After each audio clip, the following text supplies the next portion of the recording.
When you walk on board the American Queen, you know right away that this ship isn't like any other ocean or river vessel you might have been on.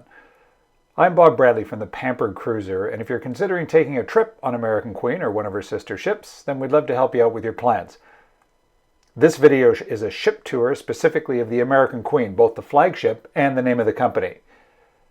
American Queen is the largest steamboat ever built, launched in 1995 with several refurbs since, with a major refurbishment in 2017, as well as some updating during the pandemic. She holds about 400 guests when fully loaded. On with the tour. Let's start with Deck 1, closest to the waterline. What are normally called gangways on other ships are called stages on steamboats, acknowledging the 19th century heritage to the American steamboats. There's one on either side of the vessel at the front of the boat, and is most often how passengers embark and disembark the vessel. The rest of Deck 1 is mostly indoor space, so let's go inside.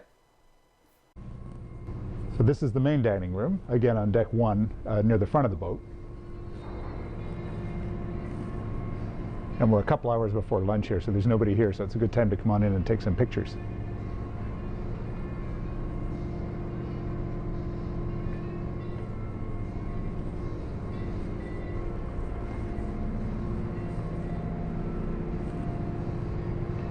So you really feel, you can see the big high ceilings on the sides here. You really feel like you're on a steamship, on a riverboat. You expect Mark Twain to peek out from around a corner at any time. Right outside the dining room is the captain's bar, where you can have a cocktail and listen to the piano player. This is the Grand Saloon at the back end of Decks 1 and 2, and it may be the most elegant entertainment venue I've seen on any ship anywhere. So this is where the Broadway shows are at night. This is where they do our port briefings. They do various games and other things that are happening during the day. It's modeled after the Ford Theater in Washington, D.C., so if you're sitting on the balcony like we are right now, you have to be a little bit careful which one you pick. Finally, at the very back end of Deck 1, behind the Grand Saloon, is the engine room. So this is something you don't get to do on other river ships. This is the engine room viewing area, so we can actually go down and check out the engine room. Let's go take a look.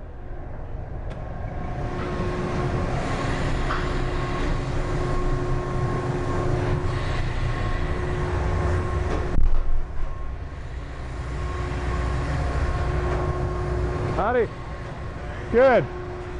Are you okay if I do a video down here? Okay, thank you.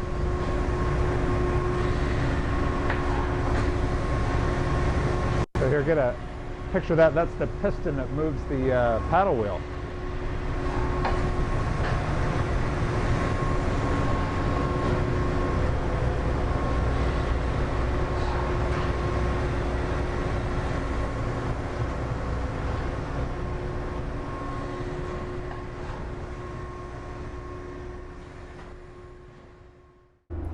Deck 2 is also full of public spaces and is where we spent a good portion of our time while we were on board. This is the gentleman's card room on Deck 2, and it's one of the really cool spaces on the American Queen. They've got the ladies' card or parlor right across the hall that's also attached to the Mark Twain gallery. So let's take a walk through and take a look.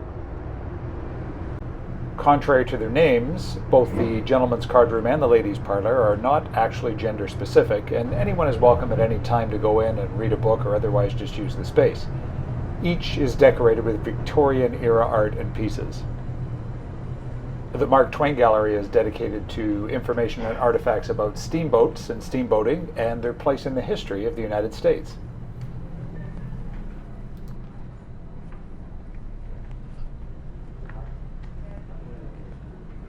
So this is the Mark Twain Gallery, again in the middle of Deck 2. It's just an elegant area to come and sit and drink a glass of wine or maybe do a puzzle. They've got little things around. It's just a great space, and we don't see this kind of thing on the European river ships. Moving closer to midship is the main foyer area where the purser's desk is located, as well as the American Queen Emporium if you feel like doing a little bit of shopping. This space also includes the shore excursions desk, where you can get information about both the included hop-on, hop-off bus tours, as well as the optional shore excursions.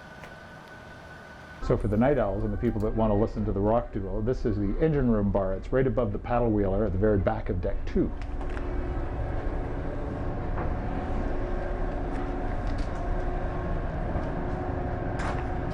We're here in the daytime, so there's not a whole pile of action, but you can see at night this place really starts to hop.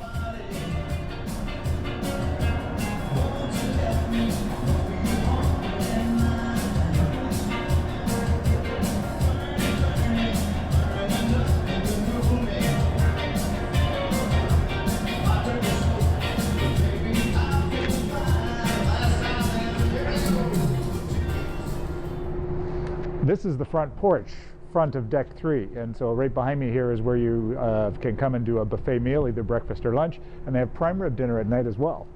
And you can see in the warmer weather, this area would be very nice. It's only about 45 degrees out here right now, so that's why there's nobody out here.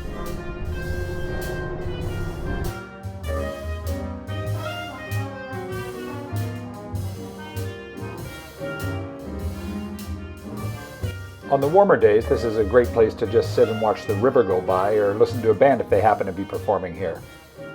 The other cool thing about the front porch is that there's all-day snacks available inside, and if you feel like some popcorn or maybe want to use the self-serve ice cream bar, it's always available to you here.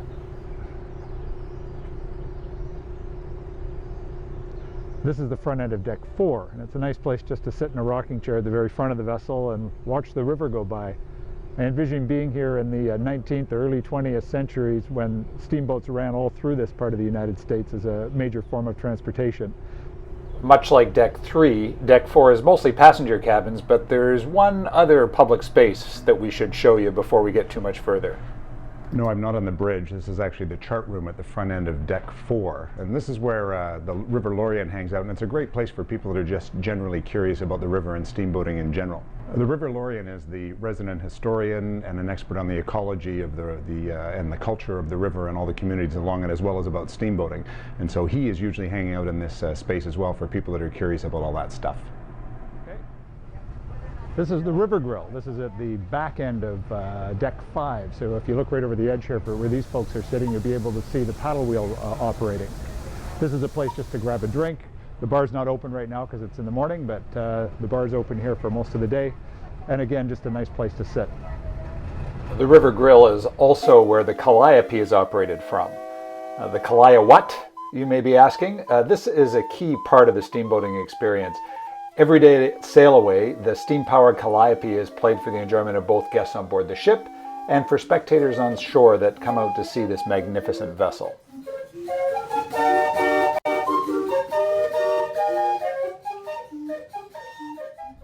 This is deck 6, where, as you can see, there's a small pool, and there's also a bit of a fitness center as well for those that want to stay healthy while they're on board the river ship. So that's it, just 6 decks, which makes it a very comfortable sized vessel with all the amenities. A few other notes just before we go. So people ask about elevators on board these river ships. There are lifts that go between decks 1 and 5. It doesn't go all the way to deck 6 on the American Queen. One of the concerns people have when they're on one of these ships is the idea of an open veranda. This is deck 4, which is all open, and as you can see, there's everybody's rooms come out, and there's a couple of chairs and table for them, but the veranda is open, so people are walking by. It's part of the social nature of a river cruise. Finally, if you're considering a river cruise on American Queen, here's our contact information, and we'd love to help you out.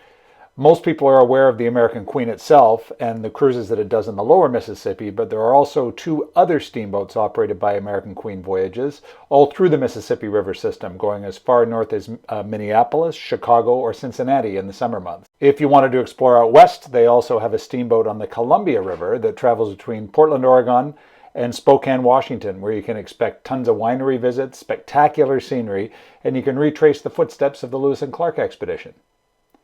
Thanks for watching.